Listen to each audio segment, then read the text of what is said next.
Allie. Welcome to the Boreal Bloom Homestead. If you've been following our channel for a while, welcome back. If you're new, welcome. Most of our videos are on outdoor projects, big projects like building a gigantic chicken run and building a raised bed garden and all of those things.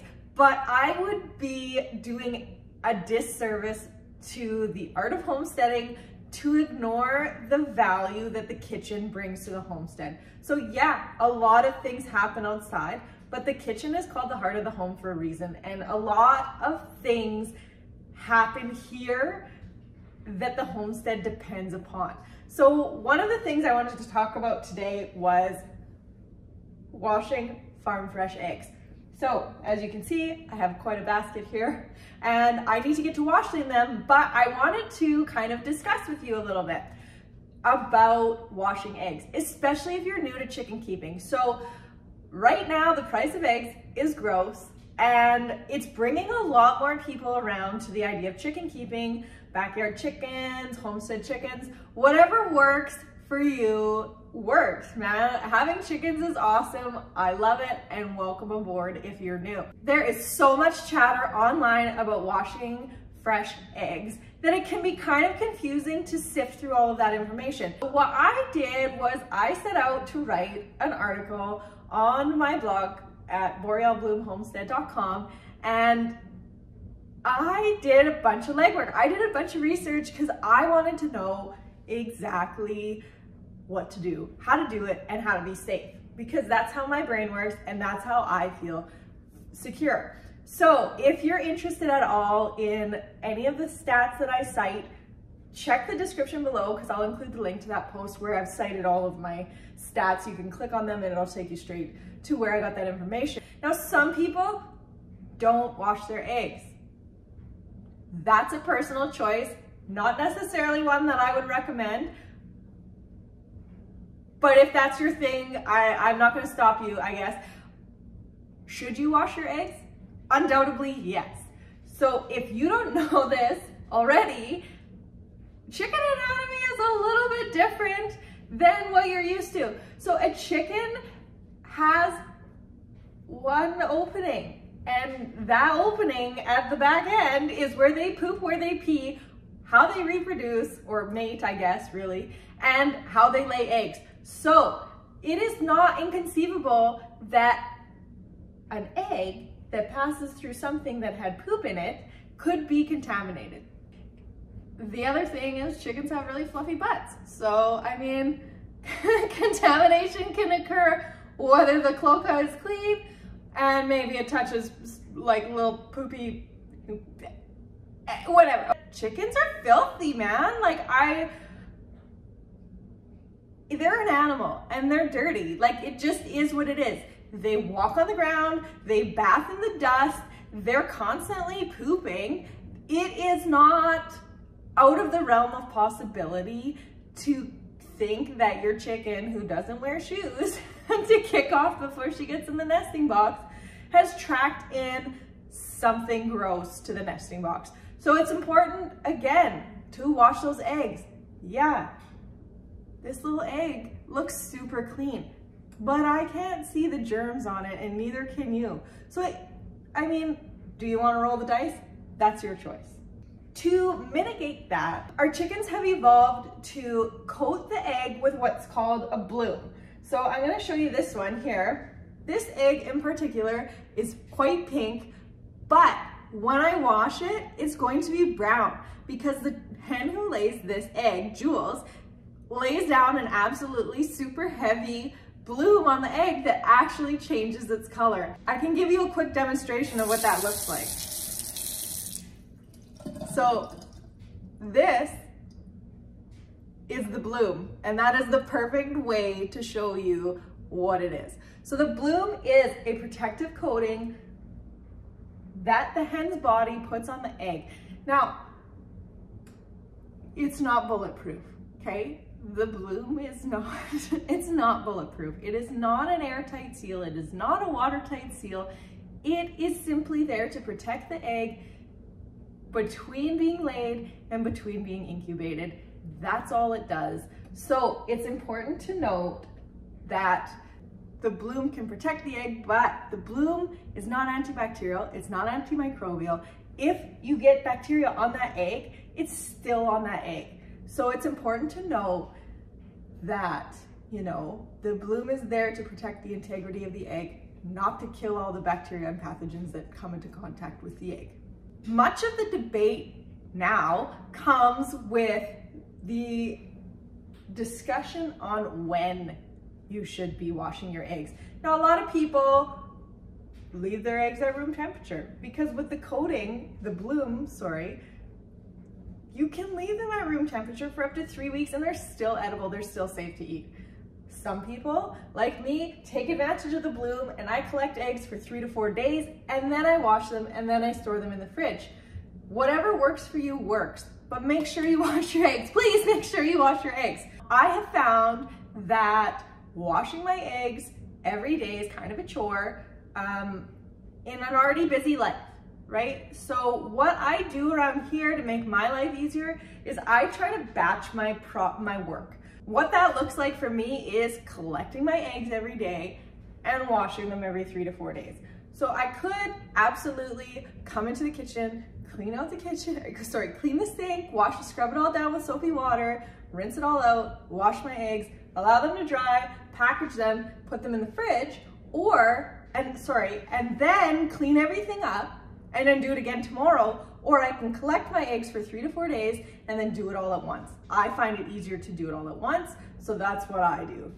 If you're going to be storing your eggs at room temperature, it's important to use clean eggs. So I'm going to show you an example of a clean egg and a dirty egg, and we will, well, I don't really have a very dirty egg because it's winter time. This egg here is a little dirty, and this egg here is nice and clean. There is a difference. This egg got stepped on, looks like, by a hen who stepped in poop. The nice thing with washing your eggs relatively quickly after they've been collected, within a few days, is that they'll store for a long time in the fridge. So while they'll last at room temperature for about 3 weeks, they can sit in the fridge, washed and properly packaged, for up to 15 weeks. And I linked that study in my post. That is linked in the description box. And that kind of blew my mind. But when you think about it, if you buy eggs at the store, they're probably a month old before they even hit the grocery store shelves. And then you bring them home and then they still have an expiry date quite a few weeks out. So it's not inconceivable that they won't last that long. We absolutely try to cycle through our eggs. Once they hit 2 to 3 weeks old, I either make something that needs a lot of eggs, or I even just cook them and feed them back to the girls because they love that as a treat. But it's not to say they won't last you quite a while in the fridge if properly maintained. There are a few ways to ensure that you get more clean eggs when collecting your eggs. I absolutely am so fortunate to work from home, so I'm able to scoot out to the coop several times a day to collect eggs. I check on my little coop cam and I see who's in the box, who's not in the box. I can see eggs. So as soon as I notice something in the box, I just zip out there, I talk to the girls, and I collect my eggs. This helps to keep them super clean because they're not there for somebody to step on or to, you know, scratch around on. If you're not around to collect your eggs regularly, something that could help you would be a rollaway nesting box. In a rollaway box, your hen will lay the egg and it will gently roll down into a compartment. So by the time it's laid and rolled down, the next hen can come in without worrying about stepping on that egg. So that's a great way to keep your eggs clean. Another good way to keep your eggs clean is keep your nesting boxes clean. I struggled a few weeks ago, or I guess a few months ago, when my girls were on a break, nobody was laying, and they were sleeping in the nesting boxes. That means they were pooping in the nesting boxes, and it was a challenge to keep them clean, even though nobody was laying. Once everybody started to lay again, nobody's sleeping in the nesting box, thankfully.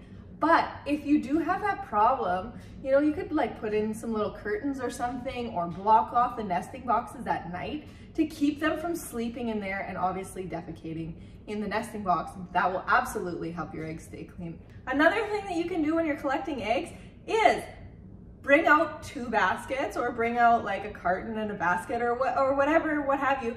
If you collect your clean eggs in one container and your dirty eggs in another container, you'll always have clean eggs that you can store on the counter at room temperature, and you'll always have eggs that you'll have to wash and put in the fridge, but you won't have to wash all of them because they won't be contaminating each other. So that's a really good tip. I do that a lot. If I notice I have dirty eggs, I actually pop them in my coat pocket and my clean eggs go into the basket. We're fortunate right now that everything's pretty much frozen, so we don't get a whole lot of like muddy, dirty, yucky eggs right now, but that can change in the spring and I will probably be out there with 2 baskets. But that's just how it is.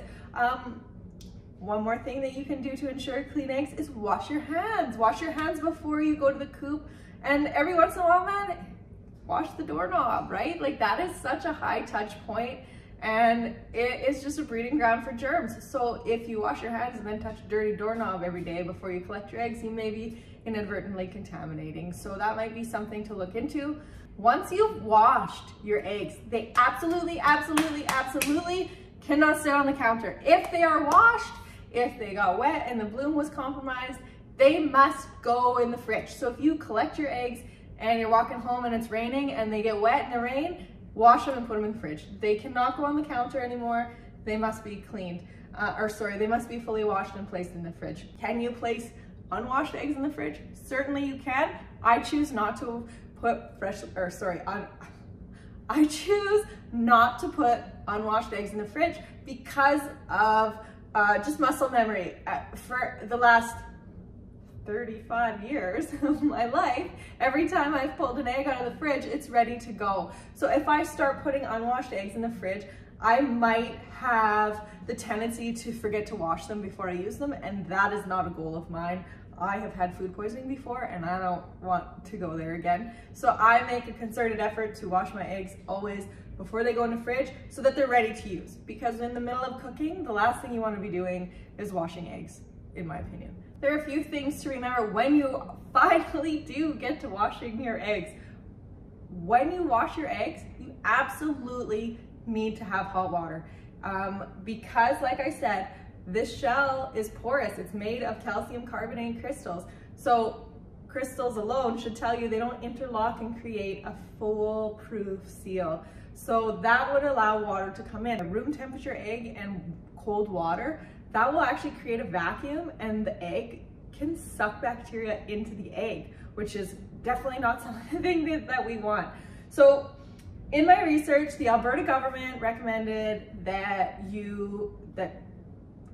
backyard flock keepers or whoever wash eggs at 40 degrees Celsius, and a few other places on the internet recommended between 90 and 120 degrees Fahrenheit. So what I did was I actually measured my hot water straight out of the tap, and I think it's right around 113 degrees Fahrenheit. So I know that I can safely wash my eggs in pure hot water and know that we're safe with that. So that's a really good tip. If then just it takes filling up a cup and dropping a thermometer in it and you find out real quick. This tip is topical. So right now it's winter, obviously in Alberta. Collecting eggs in the winter actually presents its own challenges. So one of them being really cold eggs stuck with a bunch of other eggs can actually create condensation as they come up to room temperature. So it's really important to ensure that your cool eggs or like very cold eggs are kind of away from each other while they're coming back to room temperature, because if it creates condensation, and condensation is just moisture, it can absolutely affect the bloom of that egg, which in turn can affect its longevity on the counter. So it's important to do that. And you know what? Another thing is if you have cracked eggs because they froze, those are eggs that are probably not good for human consumption. I feel that once the shell has been cracked, the egg has been exposed to all sorts of baddies and I don't want to eat it. So what I often do with those is I will scramble it up and feed it back to the girls, or prior to our dog passing away, our dog would get them as soon as they came in. She also got frozen eggs too, which she really loved and her coat was beautiful for. So there are ways around cracked or frozen eggs. that don't include waste. You know, you can absolutely give it back to the girls, you can feed it to your other animals, but I probably would not eat it myself. There are specially formulated egg cleansers on the market. You can also use unscented soap. I actually choose not to use anything. What I use is a clean kitchen towel. It's actually, a clean kitchen cloth. It's one that my mame made for me out of, like she knit for me. And I use one of these every time I wash my eggs. It's great, it works excellent, and I have had no problems washing in hot water without any chemicals. And finally, proper collection, nesting box sanitation, washing, and storage does not preclude your eggs from foodborne illness. So maybe this is the food blogger in me talking, but I absolutely do not play around with food safety. That is not something that I'm comfortable with. So, you know, in order to absolutely ensure that you avoid foodborne illness, you have to cook those eggs to 160 Fahrenheit internal temperature. Now, that means sunny side up eggs or eggs with runny yolks or anything like that. That's not a fully cooked egg. I mean, that's your choice, your kitchen, your rules, your guts. You can do what you want. But for me, I don't feel comfortable unless it's fully cooked. I am the same way with store eggs. So that is just a risk that you take with an uncooked egg or an undercooked egg. There are ways to pasteurize eggs so that you can eat them in a liquid form without the risk of food poisoning or foodborne illness. Pasteurization is a function of time and temperature. So there is a specific time that an egg must be held at a specific temperature in order to eliminate those pathogens. The easiest way to eliminate them is to hit 160 degrees Fahrenheit. It instantly kills them. So the too long didn't watch on this one kind of got away on me. Whether you're washing your eggs right after you collect them or you let them sit on the counter and only wash them right before you use them, well, either way, whatever is important there is that you're washing your eggs. Now, washing your eggs will remove dirt and debris, but it also removes the bloom. So once your eggs are washed, they must be stored in the fridge. Storing your eggs in the fridge greatly increases their shelf life and longevity. You can store unwashed eggs in the fridge. However, I choose not to because it would be way too easy after many years of never having to wash an egg that came from the fridge to slip up and not wash an egg. And for me, you know, I don't like to cowboy in my kitchen. I like to make sure everything is safe. This comes from a lot of years where my husband worked shift work and I was home alone with 2 little kids. I didn't have the luxury of getting sick. I am super, super cautious. With proper storage, your eggs can last up to 15 weeks if they are washed and stored in the fridge pretty soon after they've been collected. So that's huge. That can absolutely make a difference during the molting season, and when your hens stop laying eggs, you can go quite a while with a stockpile that you already have. So that's awesome to know. That said, I like to use mine within a few weeks just for personal preferences. Now that I've got all that out of the way, I think it's time that I actually wash some eggs.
So as you can see, I'm just picking up every egg that I've washed and I'm just giving it a quick dry on a clean kitchen towel. I just don't want to create extra moisture sitting in the egg container because this is plastic and it just doesn't breathe as good as, say, a cardboard carton. But it's super convenient because I can fit 34 eggs in it and they're stackable. So I like to use these, but I like to just do that extra step and make sure everything's dry. Now, when you're storing a farm fresh egg, you want to store them pointed side down. So with this one, you can see that the top up here is kind of fatter than the bottom, the pointy side. And the reason for storing your eggs pointed side down is to ensure that you keep the yolk and the air sac separated. For commercially purchased eggs or store-bought eggs, it doesn't really matter. They place them like fat side at the bottom just because they sit better in a carton. When they're pointy side down, they're just a little more unstable, as you can hear. But I always store my eggs pointed side down. It's just good practice. So that's something that we always do. Whether they're in the fridge or they're stored on the counter, keep them pointy side down. I hope that my super long video and ramblings helped teach you something today, because knowledge is power and we are better off if we know more than know less. So I hope, like I said, you found this video beneficial, and if you did, I would love to have you hit the subscribe button, and so I can keep you posted on what's going on at the homestead, in the kitchen. And for sure, leave me a comment. If you do something a little bit differently and you think that I might enjoy it, hit me up. I would love to hear it.